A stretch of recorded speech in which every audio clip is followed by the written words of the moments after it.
Damos la bienvenida en el estudio de los desayunos de 24 horas a la ministra del Interior, María Paula Romo. Señora ministra, muy buenos días y bienvenida a nuestro programa. Buenos días, Janet. Hay varios temas sobre los cuales me gustaría conversar con usted. Quisiera empezar con uno internacional, el más reciente, pero quisiera tomar una reacción frente al sorpresivo suicidio de Alan García en el Perú. Que revela también cómo ha ido avanzando la investigación sobre Odebrecht en ese vecino país. ¿Cuál es la reacción del gobierno frente a esta lamentable situación? Bueno, creo que humanamente siempre una situación así es para solidarizarse con la familia, con los amigos, con los compañeros, y ese ha sido el sentido del mensaje que ayer en redes sociales ha compartido el canciller y el presidente de la República. Él mismo lo que ha hecho en un momento de esta naturaleza es reconocer algunos de los méritos y de los encuentros que ha tenido con el expresidente, y en el caso del canciller, reconocer el papel que él ha jugado en diferentes momentos de la historia del Ecuador para el mantenimiento o la recuperación de las relaciones, de las buenas relaciones con un hermano país. Independientemente de eso, el avance de las investigaciones de Odebrecht en el Perú o en cualquier otro país es una operación que tiene ya casi 5 años. Es una operación que empezó hace 5 años y que ha golpeado a una buena parte de la élite política del continente, y este suceso dramático se suma a la larga historia que en el Ecuador todavía tiene incluso aquí tela por cortar. Son 250 investigados, 4 expresidentes. Todos estaban procesados, 2 de ellos pagaron cárcel, uno de ellos está todavía, Pedro Pablo Kuczynski, fue vinculado y procesado durante su presidencia, perdió la presidencia de la República. Por cierto, por datos no los he encontrado publicados en ningún medio de comunicación, pero conversando con colegas peruanos parece que Pedro Pablo Kuczynski también tuvo una reacción bastante fuerte frente a la decisión de suicidarse de Alan García, y parece que también está en el hospital. Son 29 millones de dólares lo que confesó Odebrecht, los funcionarios de Odebrecht que entregaron en el Perú, menos de lo que se entregó acá, y los procesos avanzan y aquí seguimos congelados. Tenemos nueva fiscal general del Estado, pero ¿cuál es la visión del gobierno? ¿Podremos avanzar por fin en estas investigaciones? Sí, de lo que conozco del caso Odebrecht, el país en el que hay más personas vinculadas después de Brasil es Perú, pero efectivamente los montos de los que se hablan siguen siendo en ese país inferiores a los montos de los que se hablan en el Ecuador. Nosotros, lo digo de parte del gobierno, pero también como ciudadana, creo que hay una gran expectativa por una fiscal ya designada de manera definitiva, porque hemos tenido este periodo de transición que también muchas veces dificulta la continuidad en las investigaciones, sobre todo en estas grandes y que involucran a personas que gozan de fuero. Creo que nosotros nos sumamos a quienes tienen una gran expectativa de lo que pueda hacer la fiscal designada frente a esta institución, ¿no? Por cierto, no es ella la responsable de todos los casos, pero es la cabeza de la Fiscalía General del Estado, y su trabajo va a ser indispensable para aclarar este y otros casos. Pasemos a los temas nacionales. Hablemos de Julian Assange. Hemos tenido 40 millones de ataques cibernéticos, de acuerdo a la información que entregó el Ministerio de Telecomunicaciones. ¿Qué estamos haciendo para poder, combatirlos y prevenirlos a futuro? Sí, varias cosas. Hemos tenido millones de ataques, de intentos de acceso, y algunos de esos llegan a tener éxito. ¿En qué consiste ese éxito? Hay cierta información que ha sido robada. Me explico, por ejemplo, una lista de nombres de jueces, correos electrónicos, información de celulares, una lista de nombres de profesores. No se trata de información de alta sensibilidad, pero es una evidencia de que los sistemas son vulnerables y que su integridad está siendo atacada. También hemos tenido algunas páginas institucionales fuera del aire, pero en efecto son millones de ataques que nos llaman la atención sobre la necesidad de que el Ecuador se prepare para atender este gran problema de seguridad contemporánea. En el mundo de hoy, no solamente en el Ecuador y no solamente vinculado a este caso en particular, en el mundo de hoy, la seguridad en el Internet, la seguridad en las redes, la seguridad cibernética es parte fundamental, no solamente para guardar la privacidad de las personas, sino la integridad de la información de los gobiernos, de los estados, y también, en muchos casos, temas materiales, información financiera, tarjetas de crédito, transacciones que se hacen en línea. El Ecuador tiene un gran camino que recorrer en este sentido. Ahora, ¿no era eso precisamente lo que estaba montado en la SENAIN? Se decía siempre, no sé si ustedes lo han comprobado, que tenían todo un aparataje para poder prevenir ataques cibernéticos y también para intervenir en determinados aparatos electrónicos y robar información. Sí, así como en otros temas que hemos comentado ahora, todo lo que hacía la SENAIN, hay mucho aún que descubrir. Los contratos que firmó, el tipo de contratos para intervenir y de manera activa en este tipo de dispositivos, todavía está por verse, pero como país necesitamos trabajar el tema de seguridad. Se necesita esto desde el punto de vista de la policía, de las investigaciones. Y por cierto, yo me atrevo a decir, a afirmar que se creó también un ambiente de permisividad para ciertas actividades ilegales vinculadas a este tipo de delitos. El Ecuador tiene pendiente, más allá de los casos puntuales, tiene pendiente ratificar la Convención de Budapest. El Ecuador tiene pendiente legislar sobre ciberseguridad, sobre delitos. Hace unos pocos días, unas pocas semanas, se ha presentado ya un proyecto en la Asamblea Nacional para poder tener una ley específica y, por supuesto, necesitamos desarrollar nuestras capacidades para responder a este tipo de ataques, para evitar este tipo de ataques, para defendernos, pero también para investigar quiénes los están cometiendo. Durante muchos años se dio esta sensación de normalidad en la interferencia de las comunicaciones. No hay en el Ecuador, al menos no que yo lo conozca, personas que han sido sentenciadas por hacer este tipo de actividades ilegales. En Colombia hay personas, incluida quien en ese momento era la jefa del sistema de inteligencia, que tienen sentencias de hasta 14 años por intervenir comunicaciones, por pinchar teléfonos. En Colombia este caso se llamó el de las chuzadas. Por intervenir teléfonos de jueces, de políticos, de diputados. Aquí esa práctica llegó a desarrollarse con tal descaro que los medios públicos transmitían conversaciones privadas de teléfonos de ciudadanos y que un periódico, un medio público también, se atrevió a poner en una página central el correo electrónico de una ciudadana con una postura crítica al gobierno. Se ha llegado a normalizar a tal nivel, no solamente con permisividad para los ecuatorianos y para el manejo interno, digamos, sino que sospechamos que también en el Ecuador estaban instalados y continúan instalados algunas personas, algunas organizaciones, llevando adelante este tipo de actividades contrarias a la ley, inclusive en relación con otros países. ¿Cómo está en este momento el tema de Julian Assange? Se ha estado hablando de la posibilidad de quitarle la nacionalidad ecuatoriana, toda vez que fue un proceso que fue otorgado de manera irregular. Y mientras tanto, ¿qué obligaciones tenemos frente a un ciudadano que en este momento tiene un pasaporte ecuatoriano y que está detenido por Gran Bretaña? El retiro o la suspensión, la nulidad de un proceso de esta naturaleza es largo y necesita llevarse adelante con un debido proceso, y así lo vamos a hacer.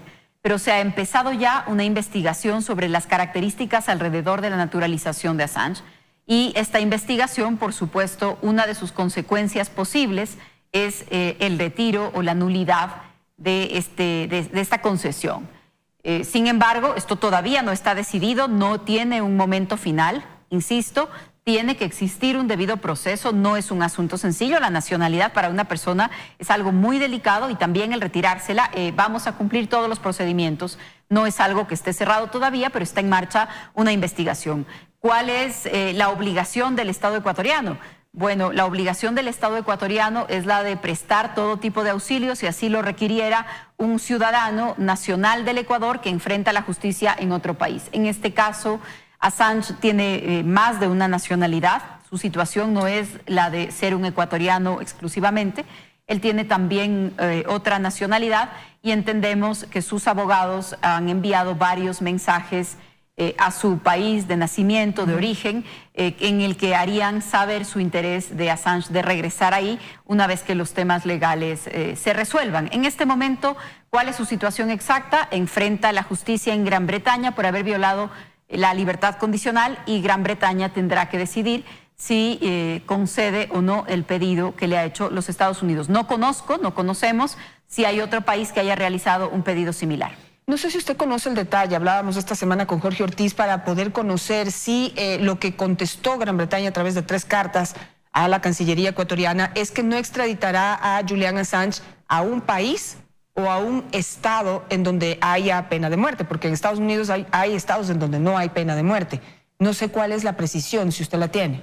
Conozco las cartas, las conozco porque han sido una preocupación permanente del presidente Moreno y del gobierno el saber cuál sería un posible escenario en el caso del retiro del asilo. Tanto así que desde hace más de un año se plantearon estas preguntas y la primera carta la responde el gobierno británico al presidente Moreno el 7 de marzo del año pasado. La extradición no la puede pedir un Estado. No la puede pedir un Estado, la pide un país. Es la máxima autoridad judicial la única que puede pedir una extradición. Por lo tanto, entendería yo que solamente se puede tratar de delitos federales. Lo que dice la carta es que Gran Bretaña, por su propia legislación interna, no es pedido del Ecuador. Así es. Y además no es una declaración específica para el señor Assange. Lo que contesta Gran Bretaña es que por su propia legislación ellos estarían impedidos de extraditar a una persona a un país en el que corra riesgo de ser sentenciado a una pena de muerte. De nuevo, esta será una decisión de la justicia británica, esta será una decisión ya del sistema británico, pero de lo que nosotros conocemos, el delito por el que estaría procesado el señor Assange no implicaría este tipo de pena. Toda esta información para el gobierno fue muy importante y fue relevante para tomar una decisión y siempre fue una preocupación y un tema sensible para el gobierno el saber los posibles desenlaces y los posibles escenarios. En esos posibles desenlaces, ¿existe algún tipo de reacción, no sé, de organizaciones de defensa de derechos humanos? Me dijo, ha habido mucha reacción, pero pregunto si ha habido tal vez alguna denuncia o anuncio de denuncia puntual por haberle quitado el asilo político a Julian Assange, que es un personaje polémico, conocido, lo apoya muchísima gente y pues el hecho no deja de ser polémico, llama la atención en casi todo el mundo. Sí, efectivamente se trata de un personaje polémico que tiene detractores, pero que también tiene seguidores. Esto no tiene relación con la decisión del Ecuador. La decisión del Ecuador tiene que ver con que violó las reglas del asilo, violó las obligaciones que le impone a él o a cualquier ciudadano el asilo y además los protocolos que el Ecuador le pidió respetar como un visitante, como un huésped en una embajada durante 7 años. Entonces, la violación de estos protocolos y la violación de la convención es lo que motiva la decisión del Ecuador, que además está en sus facultades.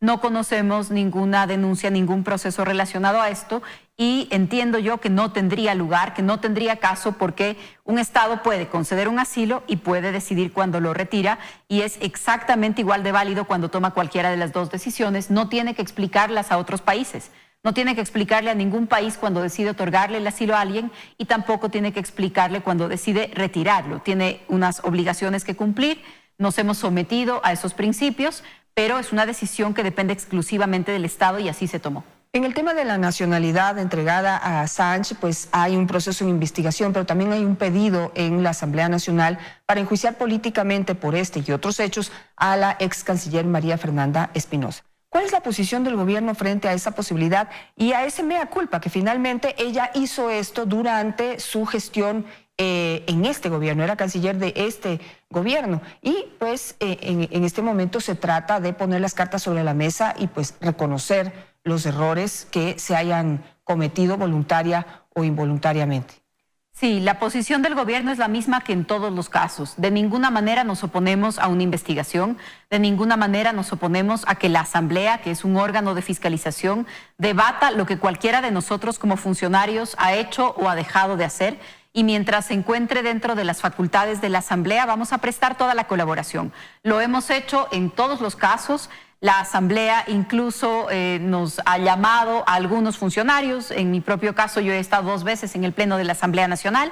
Esto tiene que convertirse en parte normal del debate democrático. En ese sentido, los funcionarios estamos llamados a rendir cuentas. Si en este caso la ex canciller también tiene que dar explicaciones y tiene que profundizar las explicaciones sobre este y cualquier otro tema, pues tendrá que hacerlo. El gobierno nunca se ha opuesto a una investigación y creemos que para el país va a ser importante saber, tener información de todo lo que ha sucedido y también de todos los esfuerzos que ha hecho el gobierno para evaluar distintos escenarios de desenlace de una situación que heredó, de una situación que cuando el presidente Moreno asume el poder ya llevaba 5 años de concesión de asilo en la embajada del Ecuador en Londres, el señor Assange. Entonces, que todos estos temas se aclaren, que todos estos temas se debatan. Es parte del interés del gobierno, que tiene una postura de transparencia y que la va a mantener. ¿Y no hay una posibilidad de que haya algo proactivo por parte del gobierno, como parte de un mea culpa, de alguna manera, de reconocer que una funcionaria de este gobierno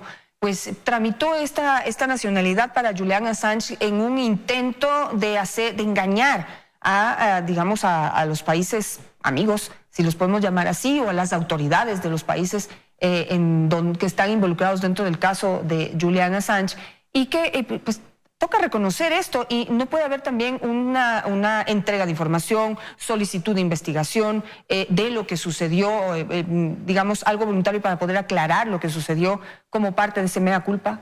Toda la información que es pública es información que será entregada si es que se requiere. Toda la información que se pida y que tenga esta naturaleza, información pública, que es la mayor parte de la información que existe en un Estado. Creo que además la decisión de retirar el asilo del señor Assange nos va a ayudar a que el Ecuador también conozca otras cosas como las que el propio canciller expuso en el Pleno de la Asamblea Nacional el día que el presidente le anunció al mundo la decisión. Para nosotros, el compartir esta información con el país, con los representantes de los ciudadanos en la Asamblea, es importante. Muchas veces nosotros mismos hemos estado ahí para aclararlo en diferentes ámbitos, y este caso no va a ser la excepción. La información que se requiera para aclarar lo que ha sucedido sobre este y cualquier otro tema, nosotros siempre vamos a estar dispuestos a entregarla y a acompañar, a ser parte de un análisis de cuáles son las decisiones que se han tomado, y por supuesto, si es que en algún momento hay una decisión que no se corresponda, que no se debiera haber tomado, es parte de lo que hay que debatir. Siempre es más fácil decirlo cuando uno mira hacia atrás, me refiero en términos generales, pero el gobierno va a mantener una postura de transparencia y va a entregar la información que se requiera y va a debatirlo en la Asamblea Nacional, que es un espacio y es un foro que siempre hemos reconocido como un foro válido para los debates nacionales. Otro personaje polémico es Ola Vini, y quisiera que usted nos cuente cuáles son las sospechas que hay frente a este ciudadano sueco que estaba realizando también actividades aquí en el Ecuador, aparentemente legales, legítimas, normales, pero ¿qué sospecha tienen y qué tipo de información se le ha encontrado? ¿Por qué está detenido? ¿Hacia dónde quiere ir esta investigación? De acuerdo, sí, este caso también tiene polémica, este caso también causa mucha inquietud, y espero que con el paso de los días la información que se haga pública, esto depende de que la información ingrese ya al proceso penal, la información que se haga pública nos va a ayudar a evidenciar qué es lo que ha estado pasando, cuáles son nuestras preocupaciones, cuáles son nuestras sospechas, y por eso el caso se lleva a la justicia. Pero en este momento está en manos de la justicia y tienen que ser los fiscales y los jueces los que confirmen si tenemos razones para estas sospechas. Así funciona. Entonces, nuestras sospechas tienen que ver con la gran cantidad de información que ha estado manejando. Esto no solo tiene relación con dispositivos de almacenamiento, que pueden no tener nada de extraño, pero tiene relación con la cantidad de almacenamiento que ha estado comprando en el Ecuador. El señor Vini, hasta donde conocemos, ha pagado más o menos $250,000 a Telconet en los últimos años. Sí queda una pregunta de qué tipo de actividad requiere de esta inmensa cantidad de almacenamiento de datos en un servidor ecuatoriano, de alguien que es un experto en lenguaje de computadoras, de alguien que es un experto en estos temas, de alguien que es un experto en encriptar, de alguien que es un experto en seguridad. Y entonces sí es una pregunta el averiguar por qué en servidores ecuatorianos se requiere $250,000 para almacenar información, de qué información se trata. Esto es parte de lo que la Fiscalía y los jueces van a tener que definir con los elementos necesarios. ¿Qué es lo que pasa en este momento? Está en medio de una investigación, la investigación se lleva adelante por un delito, los cargos se han formulado, los formula por supuesto la Fiscalía y los autoriza un juez, por ataque a la integridad de sistemas informáticos. Ese me parece que es el nombre exacto del tipo penal de la investigación. Se sospecha que ha robado información probablemente delicada o sensible del Estado ecuatoriano, del gobierno nacional. Sí, es una de nuestras sospechas y esto lo tendrá que determinar ya la investigación. De él se sospecha que tenía una estrecha relación con Assange, y de eso hay pues un registro migratorio sobre visitas a Assange, pero también de que estuvo acompañado por funcionarios del exgobierno. ¿Nos puede aclarar cómo es eso? Sí, hay varias relaciones que también hacen parte de este cuadro general. El señor Vini ingresó a la Embajada del Ecuador en Londres al menos en 12 ocasiones diferentes. 12 ocasiones diferentes. Este es un elemento para el análisis también y creemos que existía o existe una relación con algunas personas vinculadas a estos ataques en el país. Tenemos algunos elementos para creer que coincidió en varias visitas a otros países, en desplazamientos al extranjero, con el ex canciller Ricardo Patiño. Como lo digo, estos son elementos, estas son sospechas, tendrá que ser aclarado en el marco de una investigación. Las investigaciones no las hace el gobierno, las sentencias no las dicta el gobierno, afortunadamente en esta época, las sentencias no las influye el gobierno, pero sí podemos decir, tenemos elementos, creemos que hay personas atentando contra temas legales y pedimos que la justicia los investigue. La Fiscalía tiene un trabajo que hacer, los jueces tienen un trabajo que hacer y nosotros mantendremos una postura respetuosa de los elementos que ellos encuentren y que verifiquen y por supuesto, insisto, le corresponde a la Administración de Justicia esa parte. Tengo dos temas más que me toca que respondamos rápidamente. ¿Se va o no se va a desclasificar la información sobre el secuestro y muerte de los 3 periodistas del diario El Comercio? Sí, en lo que corresponda. En algunos casos se ha pedido que la información respecto del tema se desclasifique con total amplitud. Me explico. El COSEPE, la reunión del Consejo de Seguridad del Estado, nos han solicitado entreguen toda la reunión. No toda la reunión se trató sobre este tema. Entonces se ha entregado la parte correspondiente a este tema. En todo lo que se relacione con el secuestro de los periodistas, con su ejecución, y todo lo que ayude a las familias y al país a encontrar la verdad, el gobierno va a entregar la información. ¿Cuándo? La ha entregado, a una buena parte la ha entregado. Por eso, cuando la Asamblea hace un nuevo pedido, por ejemplo, para desclasificar, y yo lo he respondido el día de ayer, queremos saber exactamente qué información es la que se va a requerir para poder desclasificarla. Pero en cada ocasión en la que hemos recibido un pedido, yo no estaba a cargo del ministerio cuando esto sucedió, pero en cada ocasión en que hemos recibido un pedido lo hemos atendido. Hace algunos días, hace algunas semanas ya, la Fiscalía, por ejemplo, preguntó al Ministerio del Interior y a la Policía Nacional si teníamos registros de actividades o de operaciones que se hubieran realizado. Lo que yo hice fue pedirles a todas las unidades de la policía que verifiquen si tienen información o si alguien conoce de este tema y en un consejo, en un grupo en donde están los generales, también así lo pedí. Es decir, conforme lo que nos soliciten, nosotros vamos a entregar la información relacionada a este caso y estamos pendientes del pronunciamiento de la comisión de la CIDH que hemos respaldado para mirar esas observaciones y cumplirlas. Se me queda el caso del tema de extradición de Ramiro González, pero habrá otro momento para poder conversar sobre eso. El tiempo ya se me vino encima. Muchísimas gracias, María Paula Romo, por estar esta mañana con nosotros.